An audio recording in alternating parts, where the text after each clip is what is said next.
Magandang umaga, Pilipinas. Narito ang latest sa lagay ng ating panahon. Update muna sa LPA na nasa loob ng ating area of responsibility. Huling nakita yan sa layong 540 kilometers. Silangan ho ng Hinatuan, Surigao del Sur. At sa kasalukuyang ng trough nito, nagdudulot na po ng mga pagulan sa silangang bahagi ng Visayas at Mindanao. Base po sa ating latest analysis, itong low pressure area, mababa po yung tsansa niya mabuo bilang isang bagyo in the next 24 hours. But beyond that period, hindi natin inaalis ang posibilidad na tumaas pa yung tsansa nito. At dalawang posibleng senaryo ang nakikita po natin dito sa weather disturbance. Posible po na tumawid ito sa ating landmass, especially o particular dito sa Kabisayaan at Mindanao bilang isang LPA, at hindi rin naman natin inaalis ang tsansa na mabuo ito bilang bagyo bago pa man ito tumawid ng ating landmass. But either way, inaasahan pa rin po natin na magdudulot ito ng significant rainfall at malakas na mga pagulan sa malaking bahagi ng Visayas, Mindanao at ilang bahagi ng Southern Luzon by weekend. Kaya pinag-aantabay natin ng ating mga kababayan sa magiging update ng Pag-asa ukol nga po dito sa weather disturbance.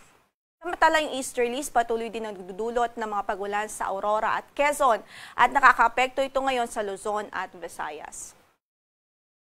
At ini-encourage din natin ang ating mga kababayan na bisitahin po ang website ng panahon.gov.ph para po sa mga real-time na flood and rainfall warnings and alerts. Kung meron man ho sa inyong lugar, dito po natin makikita, may notification po diyan at makikita po natin ang mga latest warnings patungkol po sa mga pag-ulan at posibilidad ho ng pagbaha.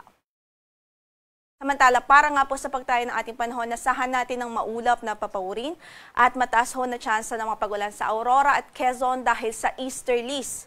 Samantala sa Metro Manila at natitirang bahagi naman ng Luzon, bahagyang maulap hanggang sa maulap ang papawurin at hindi pa rin natin inaalis ang tsansa ng mga thunderstorms at manakanakang pagulan any time of the day, kung kaya't saan man ang lakad natin sa araw na ito, huwag hong kalimutang magdala ng mga pananggalang sa ulan. Sa Metro Manila, 25 to 31 degrees Celsius ang inaasahang magiging agwat ng temperatura, 17 to 23 po sa Baguio, 24 to 32 sa Lawag, at sa Tugigaraw naman ay 24 to 32 degrees Celsius sa Tagaytay, 22 to 30 degrees Celsius, habang sa Legazpi ay 25 to 31 degrees Celsius.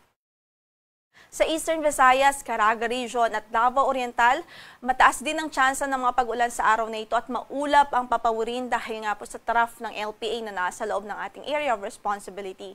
Sa natitirang bahagi naman ng Visayas at Mindanao, asahan natin ang bahagyang maulap hanggang sa maulap na papawurin at nariyan din ang mga isolated thunderstorms anytime of the day. Sa Tacloban, 25 to 30 degrees Celsius ang inaasahang magiging agwat ng temperatura. Sa Iloilo ay 24 to 31 degrees Celsius. Sa Kalayaan Islands, 26 to 31 degrees Celsius, 25 to 32 sa Puerto Princesa City. At sa Zamboanga ay 24 to 33 degrees Celsius. Sa Cagayan de Oro, 24 to 32. At sa Davao City ay 25 to 32 degrees Celsius.